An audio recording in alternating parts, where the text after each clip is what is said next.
देख रहे हैं हिमाचल न्यूज 24/7। अंतरिम बजट जो चुनाव से पहले कल भारत सरकार का पेश किया गया, तो उसमें जो हमारी उम्मीदें थी सरकार की, हिमाचल प्रदेश की या लोगों की प्रदेश की, हमें लगता उस बात पे खरा नहीं उतरा है।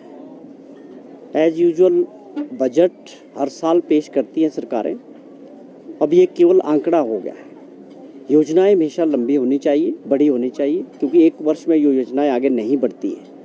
और ख़ास तौर पे हमको उम्मीद थी कि जो आपदा के दौरान हिमाचल प्रदेश में जो नुकसान हुआ और उसके 10,000 करोड़ रुपए के नुकसान के हमने सारे जो कागज़ थे वो भारत सरकार को सौंपे थे, और हमें लगता था कि उसके एवज़ में हमें भारत सरकार को विशेष पैकेज के तौर पे कुछ हिमाचल प्रदेश के लोगों की मदद होनी चाहिए थी।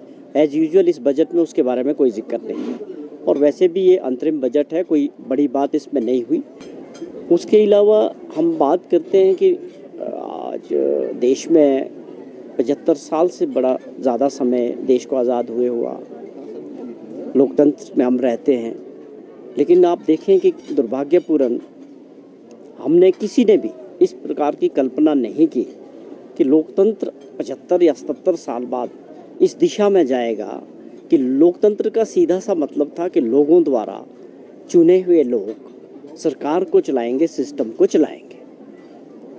अब देखिए, जो हाल ही में चंडीगढ़ में जिस प्रकार म्यूनिसिपल कॉरपोरेशन चंडीगढ़ का चुनाव हुआ, और वहाँ सीधे तौर पे सारी दुनिया को इस चीज़ को इस बात का इल्म था कि वहाँ बहुमत जो है कांग्रेस और आम आदमी के पास था, और उसको दरकिनारे करते हुए किस प्रकार वहाँ out of the way Bhajpa ने अपने मेयर को बैठाया।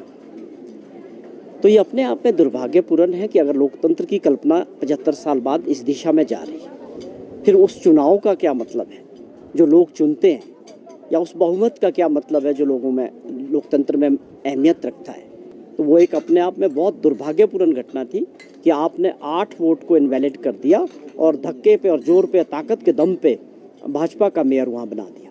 ये ठीक है कि लोगों की इस पे नज़र है, लोगों ने इस बात को समझा है कि ये सही नहीं है, लेकिन जो लोग सत्ता में बैठे हैं वो समझते हैं कि सत्ता का दुरुपयोग करके इस तरह से लोकतंत्र को कमज़ोर किया जा सकता है। मैं समझता हूँ इसमें सफलता नहीं मिलेगी। लोकतंत्र मजबूत होना चाहिए। व्यक्ति विशेष कभी होगा और कभी कोई किसी की सरकार होगी और कभी नहीं होगी।